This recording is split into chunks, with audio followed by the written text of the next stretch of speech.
take a second for you to look inside how I painted that. The reason why it amazes me so much is like because once I was done with the paint and like doing like the tape on the side, I was just like, oh, I'll do it like another day. I was just like, like I was planning because like, I mean, it was so much work to like, and I'm really glad that I didn't take out the windows and instead just like tape around them. But like the fact is that like I started the project and I went all the way to the end to like, I was like happy with it.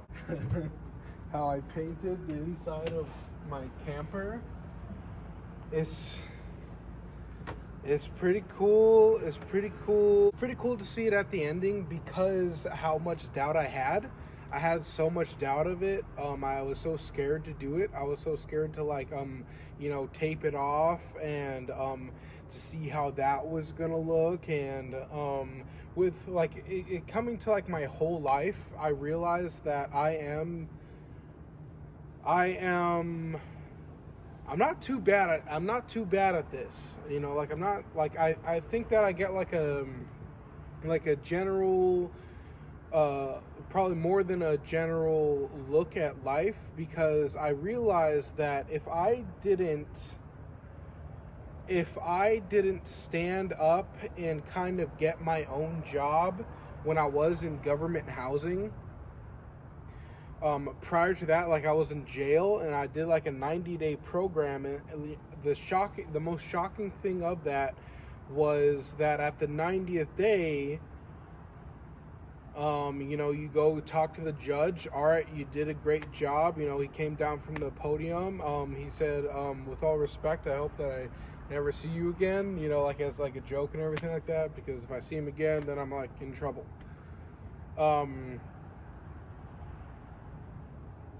But what happens after that? Like, I literally just walk back to my room, which was like shared with another person. I packed up all of my stuff and I was just like out on the street. And then fast forwarding to when I got into government housing, there's a time limit, there's a cutoff date, and especially that I couldn't get approved for permanent housing because at the time I was making too much money. Which was ridiculous looking back. But I already got a car at that time. And I really went out of my way because they had me working 2 days a week, right? So I went out and I got my security guard card by myself. I literally walked there, took buses. I took the courses again. I got my license again. And then I went on Craigslist and I got myself a job again. And then, like having that car. Oh no. I didn't start with the car because I got the security job, and then, because I remember I was taking transit, the subway and everything, like, I think it was an extra hour and a half per day.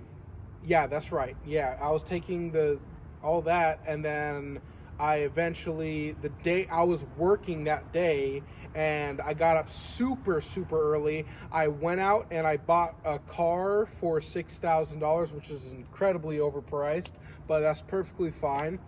I went and bought a car, and then I showed up to work like an hour early or like whatever it was. And I got the car. And then after like a long time, I got two jobs. And then that car started to fall apart. So I got a 2020 Dodge Challenger.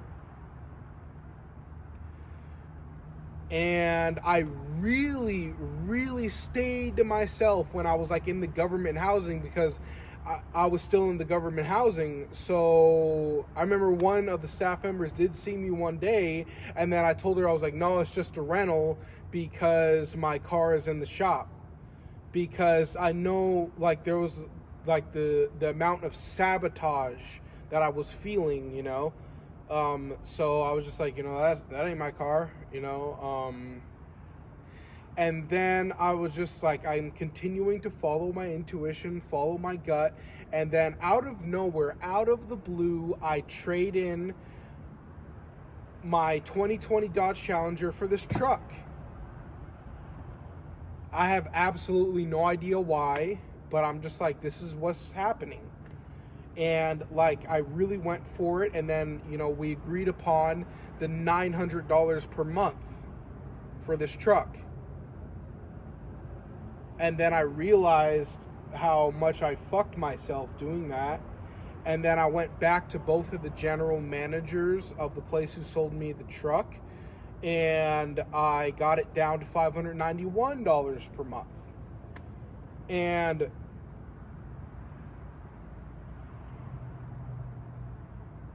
it's like, with all this, not having a girlfriend, not having a wife, not having brothers or sisters or mom and dad, of anybody whatsoever checking up on me, of that, like, that's really, really messed up, that I really should be dead right now. I really should be, face down in the gutter. He's not breathing. And then they would have just took me away, and then that would have been the end of that. And I don't know if they would even notify my parents, so I would probably just be kind of like just disappeared. That's what should have happened. That's what everybody who was close in my life let me do. And then them know that I'm homeless for years, so it's like a huge fuck them. Like, it's just like, when people, oh no, people are good, people are, it's just like, no, like, I really know what people are like. And I know that there's good in people, but at the same time, it's just like, to have that from the people who were closest in my life was crazy. That, like, the fact that I'm sitting in this truck, that, like, I'm almost close to, like, being mentally retarded or something. Like, I'm some different thing. That's just, like, not a white collar type of person who can go sit down in a freaking office and, like, get work done and, like, people not harass them. So, like, I'm like that kind of thing. I should have been dead. And for the people who just kind of let me die, it's just like, that's really fucked up. And, for the people who want to run to the comments and say, oh, Paul, this is a good thing, that thing, it's just like, really don't. Because, for the people, like, the viewers, like, the people who I really, really don't know, it's just like, when they come to me with that fake shit, I just block them. So definitely, if you are a viewer and you want to watch my videos, just don't say anything like about that, of like, oh, I'll be, like, just fair warning. And then for the people who work with me in my job, who are watching my videos, it's like, please, I told you guys not to watch my videos. Please, like, just like, that's just like my only like creative thing that I want to do. This is my only hobby. And it's just like, please don't ruin this for me. Please just go on throughout your life, and you don't have to watch my videos. Please, like, if we work together, please don't watch my videos. Thirdly and finally, for the people who have been watching me for years now,